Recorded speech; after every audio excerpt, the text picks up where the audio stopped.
ರಂಜೀವಿ ಅಂತ ಸರ್ ಅವನು ಓದ್ತಾ ಇದ್ದ. ಇವಾಗಲೇ B.Com ಮುಗ್ದಿತ್ತು. ಇವಾಗ ಫ್ರೆಂಡ್ಸ್ ಜೊತೆಗೆ ಅಂತ ಹೋಗಿದ್ದ ಹೊರಗಡೆ. ನೋಡಿದ್ರು ಕರ್ಕೊಂಡು ಹೋಗಿದ್ರು ಸರ್. ಎಲ್ಲರೂ ಏನು ಮಾಡಿದ್ರು ಅಂತಲೇ ಗೊತ್ತಿಲ್ಲ ಸರ್. ನಮಗೆ 5 ಗಂಟೆ ಫೋನ್ ಮಾಡಿದ್ರು.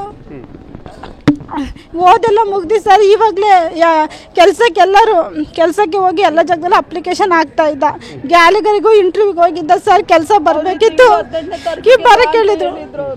ಬರಕ್ಕೆ ಹೇಳಿದ್ರು ಸರ್. ಅವ್ನು ಕೆಲ್ಸಕ್ಕೆ ಹೋಗಿ ಚೆನ್ನಾಗಿರ್ತಾನೆ ಅಂತಿದ್ವಿ ಸರ್. ಈ ಥರ ಮಾಡ್ಕೊಂಡ್ಬಿಟ್ಟ.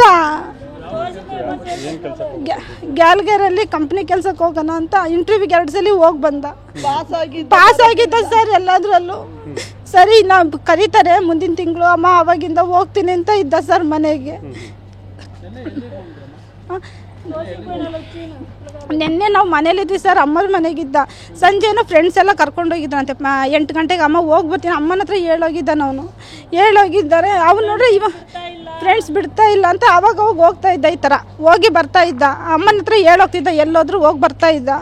ಇವಾಗ ನೋಡ್ರಿ ಗೊತ್ತಿಲ್ಲ ಸರ್ ಏನು ಮಾಡೋದಂತ ಗೊತ್ತಿಲ್ಲ ಸರ್. ಅವರು ಎಲ್ಲರೂ ಇದ್ದಾರೆ ಸರ್. 2 ಹುಡುಗರು ಮಾತ್ರ ಈ ಥರ ಆಗೈತೆ ಸರ್. 11 ಜನ ಸರ್. 11 ಜನ ಹೋಗ್ದಲ್ಲಿ ಎಲ್ಲ ಹುಡುಗರು ಇದ್ದಾರೆ ಸರ್. ಇವರಿಬ್ಬರಿಗೆ ಮಾತ್ರ ಆ ಥರ ಆಗೈತೆ ಸರ್. ಯಾರು ಏನು ಮಾಡೋದು ಅಂತ ಗೊತ್ತಿಲ್ಲ ಸರ್. ಇನ್ನು ಅವರು ಕುಂಬಾರಗುಂಡಿ ಸರ್. ಶಿವಮೊಗ್ಗ ಕುಂಬಾರಗುಂಡಿಯಲ್ಲಿ ಸರ್. ಕುಂಬಾರಗುಂಡಿಯಲ್ಲಿ ಇರೋದವರು. ಅಲ್ಲಿ ಫ್ರೆಂಡ್ಸ್ ಜೊತೆಗೆ ಈ ಥರ ಅಂತ ಹೊರಗಡೆ ಹೋಗಿರೋದು ಸರ್. ಅವನು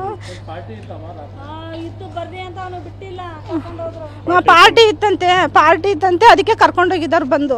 ಅವನ ಹತ್ರ ಹೇಳೋಗಿದ್ದಾನೆ ಅಮ್ಮನ ಹತ್ರ. ಅಮ್ಮ ಹೋಗಿ ಬರ್ತೀನಮ್ಮ ಈ ಥರ ಅಂತ ಹೇಳಿದ್ದಾರೆ. ನೋಡಿದ್ರೆ ಈ ಥರ ಕರ್ಕೊಂಬಂದು ಹಾಕಿದ್ದಾರೆ ಸರ್. 5 ಗಂಟೆಗೆ ಏನಾರು ಹುಡುಗರು ಮಾಡಿರ್ಬೋದು ಅಂತ ಎಲ್ಲ ಡೌಟ್ ಇದೆ ಸರ್. ಹೌದು ಸರ್, ಹೌದು. ಫ್ರೆಂಡ್ಸ್ ಜೊತೆಗೆ ಎತ್ತಿದ್ದ. ಹೋಗ್ಬೇಡ ಕಣ ಅಂತ ಹೇಳ್ತಿದ್ವಿ. ಇಲ್ಲಮ್ಮ ಇಲ್ಲೇ ಹೋಗಿ ಬರ್ತೀನಿ ಹತ್ರ ಅಂತ ಹೇಳಿ ಹೋಗಿ ಬರೋನು ಸರ್.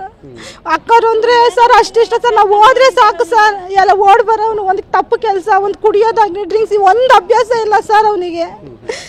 ಚೆನ್ನಾಗಿ ಗೊತ್ತು. ಅಕ್ಕರು ಅಂದರೆ ಜೀವ ಸರ್ ನಮ್ಗೆ. ಅವನೊಬ್ಬನೇ ತಮ್ಮ ಇರೋದು ಸರ್. ಅವನಿಗೆ ಏನಾಯ್ತು ಅಂತ ನೀವೇ ನ್ಯಾಯ ಕೊಡಿಸ್ಬೇಕು ನಮಗೆ. ಅವನಿಗೆ ಏನಾಗಿದೆ. ನಾನು ಅವ್ರ ದೊಡ್ಡಕ್ಕ. ಸುಮಾ.